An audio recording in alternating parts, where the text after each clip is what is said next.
Hey everyone, it's Adam Tracy, and I want to do a real quick one on merchant of record versus merchant on file.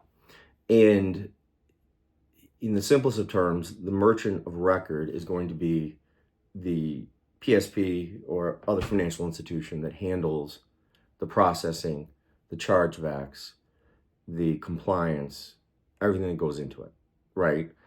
And the merchant on file is simply the entity that stores the card information, right? And you can be both. So like if you think of Amazon, they're both a merchant of record, merchant on file, okay? And for various setups, right, whether it be like stored value or something like that, you can exist in the concept of a merchant on file, provided you have a licensed payment institution that qualifies as a merchant of record, right? Which typically comes with Visa, MasterCard membership and the like. Now, one of the biggest drawbacks is the fact that when you're operating solely from a merchant on file perspective and somebody processes a transaction, albeit through your site or what have you, on their credit card or debit card statement, it's going to show the actual merchant on record, not the merchant on file. So in practical purpose, you see a lot of like chargeback activity because people don't always, initially they see that and they go, well, that's not who I paid, right? But it is, but that's just the way that's the differentiation between merchant on file and merchant of record. Now, from a licensing perspective, merchant on file doesn't require state level money transmission licenses. Depending on the model that you want to pursue, right? A lot of which, for merchant on file is like stored value, gift card type things like that.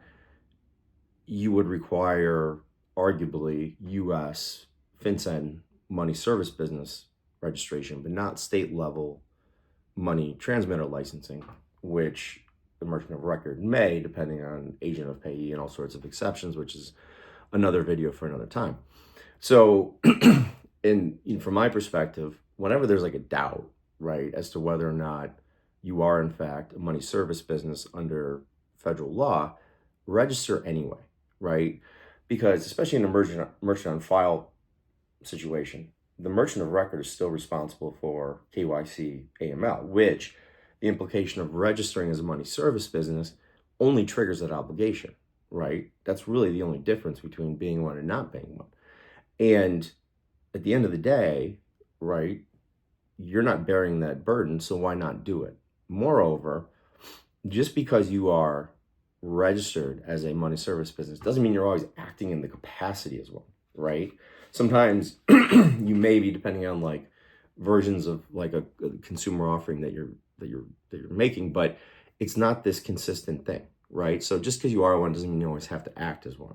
And not every transaction is subject to relying upon that registration. And finally, as I mentioned before, it's just easy to do, right? It's kind of silly not to. It's like when in doubt, register as an MSB because it's just safe, right? And that's something that is enforced fairly aggressively versus like even state level money transmission licensing and the failure to license there. It's very lax, right? If you are in fact operating without a state level license, you get a letter and it's like, can you explain why? And it gives you 120 days to respond, and it's kind of crazy. But so when in doubt, even merchant on file, it's typically best to register, even though you can make a ton of arguments that you don't need to register.